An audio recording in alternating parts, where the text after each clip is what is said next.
Hey everyone, this is Kevin from Hybrid Fitness. I got a short video for you today, but it's still informative. So, what we're going to be talking about today is how to estimate your 1 rep max. Now, regardless of what level you're at fitness-wise, you can benefit a lot from knowing around what your 1 rep max is, especially when it comes to bench press, squat, deadlift, and the overhead press. So it's actually pretty counterproductive to go for your true 1 rep max on a regular basis. It can actually mess up your programming a little bit.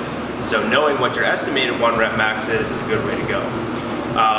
So here's how well, let me back up a little bit actually. The reason that it's important to know what your estimated 1 rep max is because you use that number to help figure out the amount of weight that you do for your programming. So for example, let's say you're running a 5x5 program that calls for doing 5 sets of 5 at 70% of your 1 rep max. If you don't know what your 1 rep max is, you can't really figure out what weight to do. So this equation kind of helps you figure out, based off of your previous workouts, what your estimated 1 rep max is probably going to be. So without further ado, let's get onto the equation.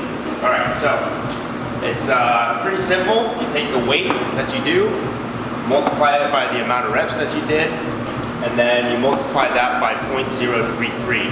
That's going to give you X. So once you get X, you add that. I just want to make sure I'm actually in the focus here.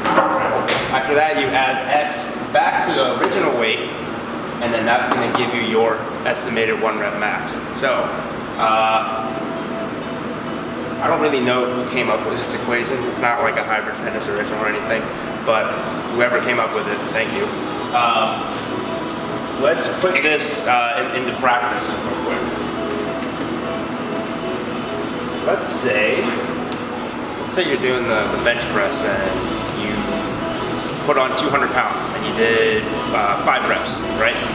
So let's go based off of that. So 200 pounds. Gotta make sure it's big enough for you to see. Multiply that by 5.033. That's gonna get us 33. And then you take that 33, add it back to the original weight that you were doing. You get 233 as your estimated 1 rep max. Hope you can see that there. So a few things about this equation. It's not infallible by any means. It's not perfect. Maybe that's a better word to say. So as long as you're staying within, I would say 2 to 8 repetitions is pretty accurate. Obviously, if you're just doing 1 rep, you don't have to use that equation. But anything over 10 repetitions, it starts to not be as accurate. It actually shows a higher amount than what your 1 rep max probably actually is.